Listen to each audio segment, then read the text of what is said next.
আরে, লে পাশা ভাই আমার কাছে একখানা পত্র লিখেছেন। পড়ে দেখি তো কি লিখেছেন।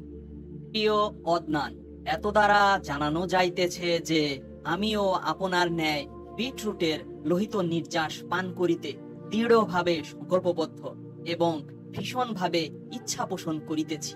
ইহার নিমিত্তে পত্র বাসনার বাস্তবায়নে সর্বাপেক্ষা সহজলভ্য উপায় ও কার্যধারা বিবরণী দর্শাইয়া অনতিবিলম্বে এই অভাগার নিকট একখানা পত্র লিখিতে আপনার যেন সুআজ্ঞা হয়, সেই কামনায় আকুল আবেদন জানানো যাইতেছে। বস্তুত সুস্বাস্থ্য অর্জনের লক্ষ্যেই আমাদের এহেন প্রয়াস। সর্বোপরি এ প্রকল্পে আপনার বাস্তব ভাবাদর্শ ও সুচিন্তিত মতামতের অপেক্ষায় অধীর আগ্রহের সহিত বসিয়া রহিয়াছি। ইতি একজন পরম হিতৈষী।